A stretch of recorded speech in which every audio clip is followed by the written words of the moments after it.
E agora, você acompanha pela Rádio Rio de Janeiro o programa Estudo das Obras de André Luiz.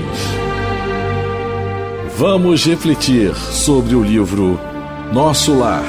Produção e apresentação, Tereza Cristina e Marco Antônio. Olá, caros ouvintes da Rádio Rio de Janeiro. Vamos começar mais um programa em que vamos estudar o livro Nosso Lar, que foi psicografado por Francisco Cândido Xavier pelo espírito André Luiz. Amigos ouvintes da Rádio Rio de Janeiro, novamente aqui na emissora da Fraternidade, com a permissão de Jesus, a fim de podermos dar continuidade ao estudo da vida no mundo espiritual, através da obra Nosso Lar. Nós estamos continuando no capítulo 28, intitulado Em Serviço, e no programa passado nós comentamos sobre a questão do pensamento, porque o Tobias está relatando a André Luiz da questão do trabalho, lembrando que eles estão na época do começo da Segunda Guerra Mundial, e o André Luiz está dizendo que nas esferas da crosta existem nuvens de treva que envolvem o mundo dos encarnados, né? Eles estão vendo isso. Então nós vemos na questão do pensamento e também estávamos relatando durante o nosso comentário sobre um fato muito interessante, muito bonito, que tem na obra Os Mensageiros, a obra seguinte à obra Nosso Lar, em que os espíritos veem na cidade de Bristol, uma que está sendo na Inglaterra, que está sendo bombardeada, na Segunda Guerra, né, está sendo bombardeada, e nesse bombardeio eles veem um ponto de luz, em que é nada mais, nada menos do que um agrupamento de cristãos se reunindo ali para orar. Isso está no capítulo 18 do livro Os Mensageiros. Só para dar uma informação mais precisa que nós não demos no programa passado. Quem quiser, né? Muito bonita essa passagem. Muito bonito mesmo, né? Uhum. E lembrando também, veio a nossa mente, porque a época da difusão do cristianismo, do começo do cristianismo, começaram as perseguições, principalmente na cidade romana. E os cristãos se reuniam muitas vezes nos cemitérios, em que o ódio, separado um pouco da cidade, em que o ódio preponderava, a confusão, o desgoverno e etc. E aí eles eram perseguidos naquela convicção de querer orar e se reunir. E realmente eram pontos de luzes também, com certeza, desafiando toda aquela nuvem de treva que predominava na cidade imperial. Também é um outro fato da gente raciocinar. Então, nós estamos continuando. Nós estamos no parágrafo 18. Isso. Em que o André Luiz... o Tobias, né? O André Luiz vai continuar trabalhando e o Tobias vai questionar. Porque já está trabalhando há um bom tempo. Não, ele estava observando o dia inteiro, né? Observando.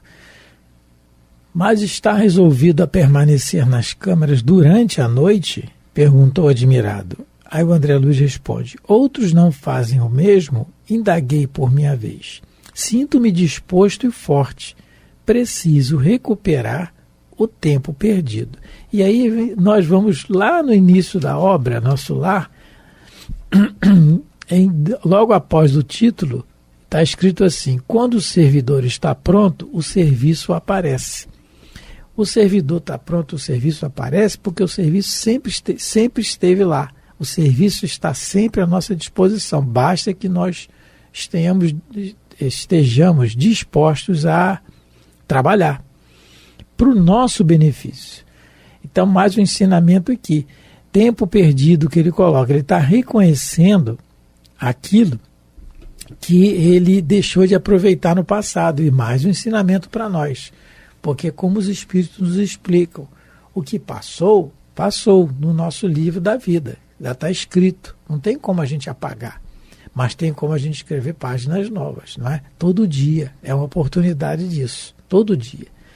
Então, É a questão do tempo perdido que ele fala aqui. E raciocinando também em cima disso... O tempo perdido também a gente podia pensar no tempo que ele ficou no umbral, porque ele poderia já estar há muito tempo em nosso lar, né, trabalhando, ajudando, recebendo os abraços, em contato com a mãe, né, a gente podia entender isso aqui também, porque foram 8 anos, né, que ele ficou ali só blasfemando, só no desespero e no desequilíbrio, né?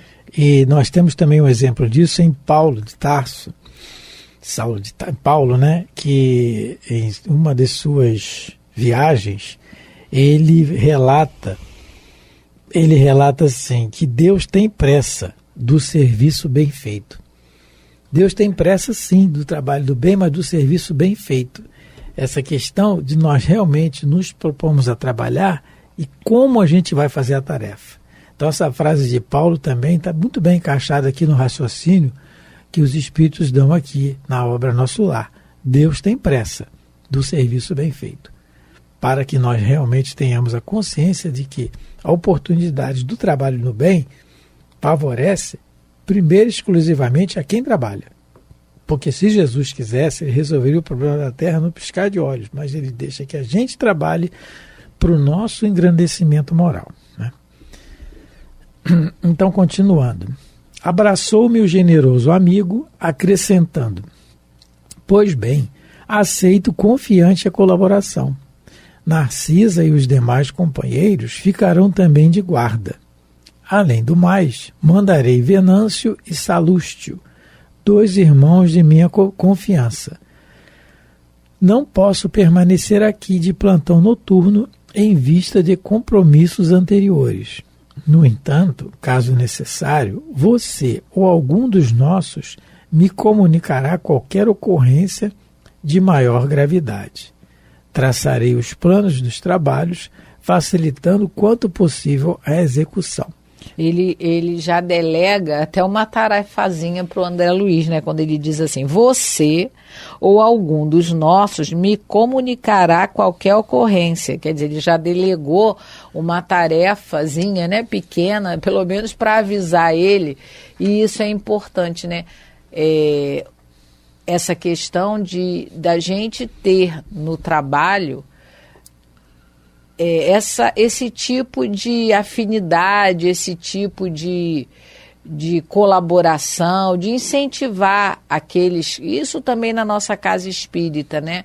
Na nossa casa religiosa, seja ela qual for, né? Claro. A questão do incentivo e do acolhimento às pessoas que chegam novos na casa, né?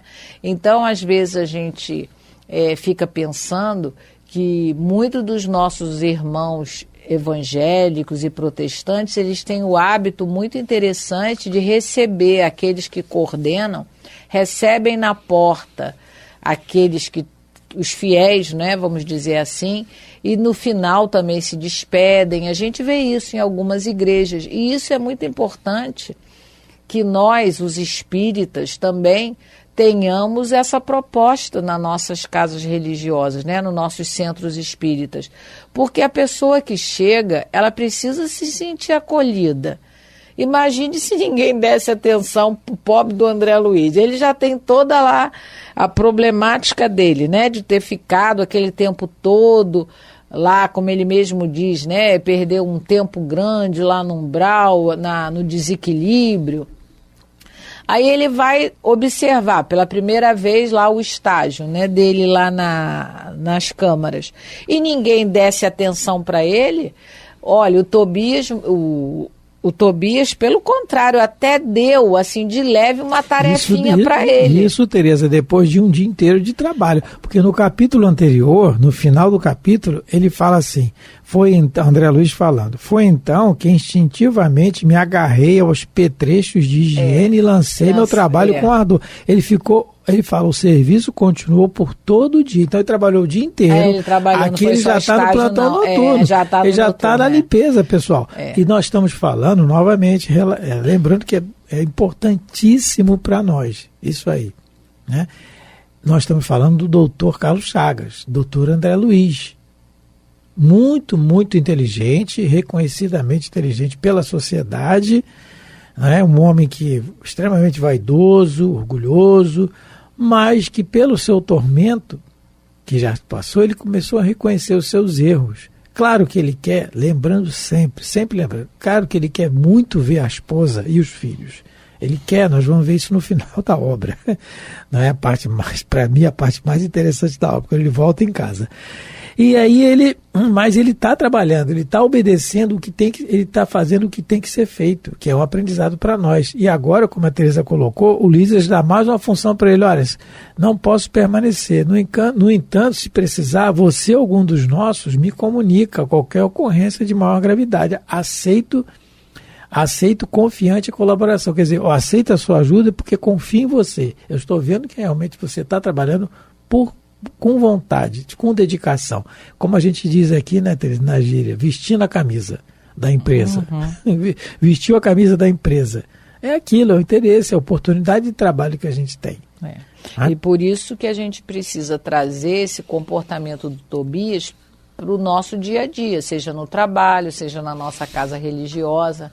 Saber receber aqueles que chegam, não é? E às vezes depois, com o correr do tempo, porque a gente não tem essa visão tão clara quanto muitos de nós, né, alguns espíritos têm no mundo espiritual, mas com o tempo até delegar algumas tarefas, não é? No caso das casas religiosas. Então, que o nosso comportamento possa ser parecido, né, de acolhimento. É muito importante isso, você ser bem acolhida. Eu tenho uma experiência própria muito negativa nesse sentido, porque também não pode ser qualquer um que faça, no caso, estou falando do acolhimento no centro espírita. Não pode ser qualquer um que tenha essa tarefa, porque existem casas espíritas que realmente têm um fluxo muito grande de frequentadores. Tem que ser pessoas já preparadas para fazer essa tarefa também, porque eu fui recebida numa casa espírita de uma maneira tão grosseira que eu desisti de frequentar essa casa. Foi a segunda casa que eu conheci. Eu não fiquei, por conta de não ser bem acolhida. Então, isso é uma coisa muito importante, a gente pensar nisso, não é? São situações que nós temos que analisar. Por exemplo, que a Teresa está colocando, do tratamento em si. De por que a pessoa tratou mal a outra quando foi receber na casa espírita? Porque ela está mal, ela não está imbuída daquilo que a doutrina, da proposta do espiritismo, da proposta de Jesus para nós, que é a nossa melhora íntima, que difere totalmente da grosseria, da deseducação, do maltrato, porque nós não estamos com amor no trabalho. Esse é o problema. Então é o autoconhecimento. E outra coisa também que o André Luiz nos traz de ensinamento aqui, que o livro nos traz. Muitas vezes, muitos de nós, por termos condições de captar melhor as informações pela nossa capacidade intelectual momentânea nessa encarnação, nos vemos, às vezes, distante do trabalho mais simples na casa religiosa, que, por exemplo, é uma faxina. Um exemplo. Ou uma arrumação. Por exemplo, eu não sei, alguma coisa simples. Nós estamos vendo aqui o doutor André Luiz, como ele mesmo cita, o trabalho me atirei, de recepção. Foi então que me agarrei aos petrechos e fui para a limpeza, porque ele sabia disso. Futuramente nós vamos ver ele em incursões em outros livros aqui na costa, mas com certeza ele não deixou de visitar as câmaras de retificação. Temos o exemplo do governador, é o que mais trabalha, que visita. Então, isso aí são exemplos para nós, para que nós não tenhamos pretensões de estamos longe de ser alguma coisa de perfeição, de perfectibilidade, muito longe ainda. Como diz Sócrates, quanto mais eu sei que nada sei, porque o conhecimento é infinito. E o exemplo maior disso é nosso Senhor Jesus, que desce das esferas resplandecentes para conviver com nós, com a nossa miséria moral. Não é? Então, continuando aqui. Parágrafo 22. Espiritismo é foda, uma ramificação de falar, a gente até se perde, né? Como é que é? Onde é que eu estou? E descortinou-se. E eu não me achei, mas vamos lá. Abraçou meu generoso amigo. Vou repetir. Abraçou meu generoso amigo, acrescenta... não, desculpa, o próximo barco. Descortinou-se. E descortinou-se campo enorme de providências, enquanto 5 servidores operavam em companhia de Narcisa, preparando roupa adequada e petrechos de enfermagem. Eu e Tobias movíamos pesado material no pavilhão 7 e na câmara 33. Então, é um serviço que o André Luiz já tem, e espontaneamente ele está fazendo, movendo pesado material, equipamentos devem ser, para a necessidade, para o tratamento imediato daquelas pessoas.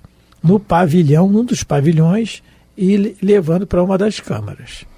E essa iniciativa dele, com certeza ele vai conquistar com isso, com essa iniciativa de ser voluntário para poder ajudar, ele está semeando fraternidade, ele está semeando simpatia no coração do Tobias, no coração da Narcisa, né, da enfermeira e de outros companheiros que vão ficar com ele. Isso é uma coisa também muito interessante, não é? A gente ter essa proatividade, que hoje em dia é a palavra da moda, mas ter iniciativa, não ficar esperando que nos peçam. Se a gente vê que está sendo necessária a nossa ajuda, que também nós nos coloquemos à disposição, comecemos a desenvolver esse olhar de ajuda, né, de poder colaborar em alguma coisa, porque senão a gente pode ficar paralisado, estacionado e só fazer o que é da obrigação. Mas o mais importante, como dizem os espíritos, é a gente fazer o algo a mais, porque a obrigação de todos em nosso lar é trabalhar só 12 horas. Essa é a obrigação, essa todos têm que cumprir. Mas o André Luiz, ele resolveu dar o algo a mais, fazer, né, como diz Jesus, porque Jesus tem uma fala que ele diz: mas se vocês só amarem os seus, só ajudarem os seus, vocês não fazem mais do que os publicanos ou as pessoas de má vida, porque elas também agem assim.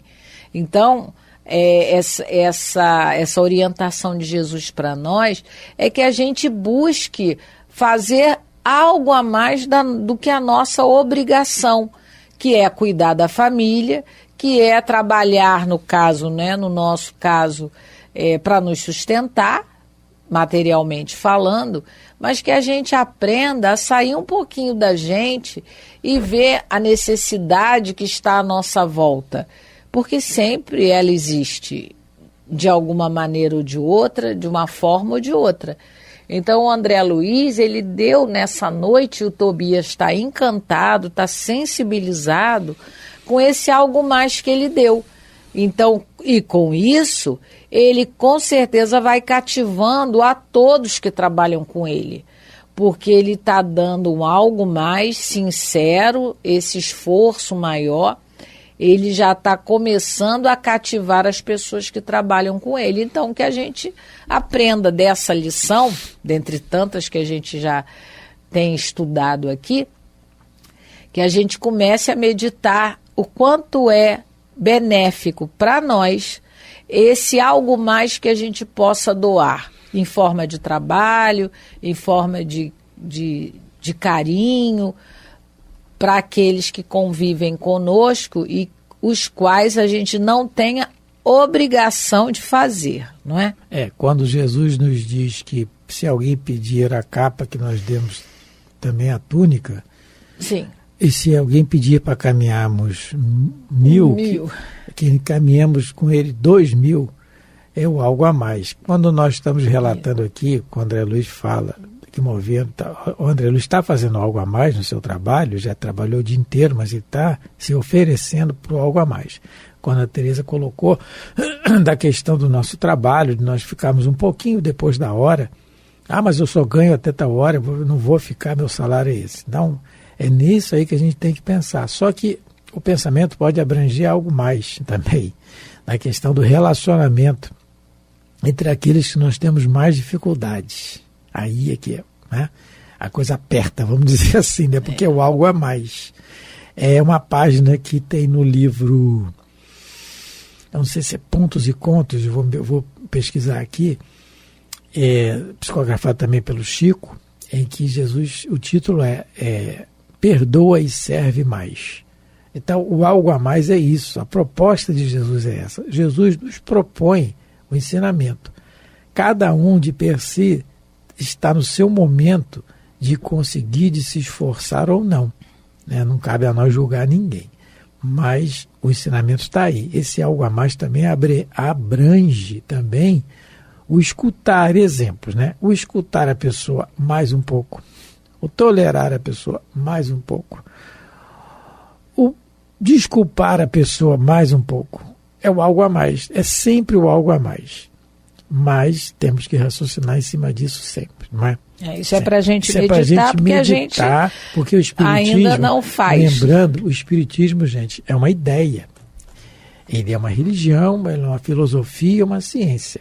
Como dizia Marco Aurélio, dirigente da nossa casa, ele diz assim, o espiritismo é um pudim. O que é feito o pudim? É leite, ovo e três coisas mais. Leite, ovo e leite condensado. Pronto, tem que botar mais alguma coisa. Né? Mas são três. Leite, ovo e leite condensado. Fez essas 3 coisas, você vai lá, fez o pudim, bota ele geladinho e tal.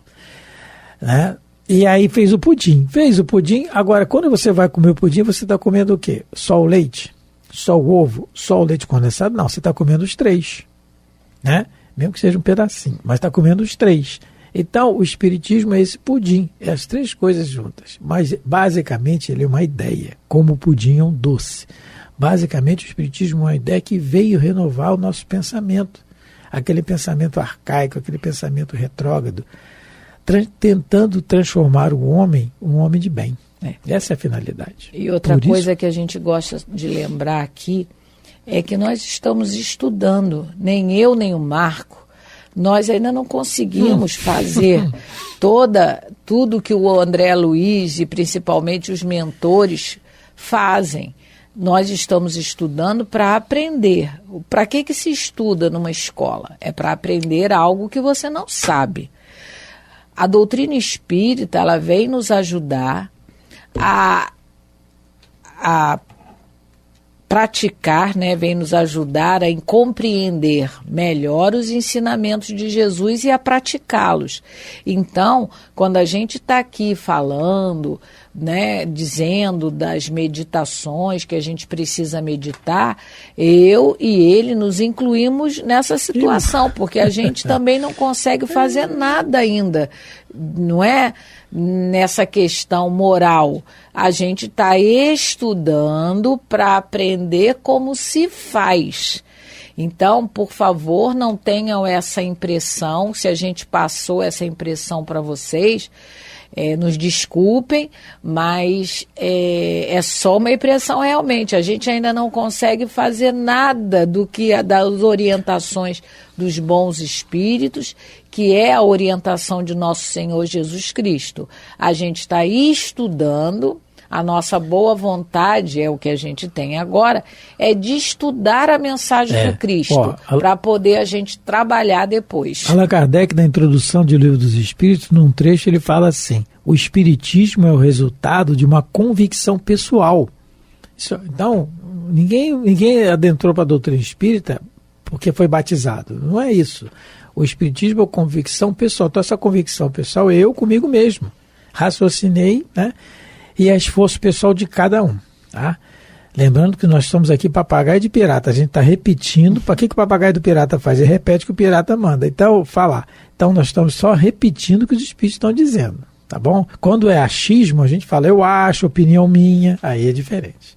Bom, mais uma vez encerrando o programa. Agradecendo a Deus, agradecendo a vocês também pela paciência de nos ouvir. Muito obrigado, fiquem com Deus. Muita paz de Jesus a todos vocês, que Deus abençoe vossos lares, vossas famílias. A Rádio Rio de Janeiro apresentou o programa Estudo das obras de André Luiz. Produção e apresentação, Tereza Cristina e Marco Antônio.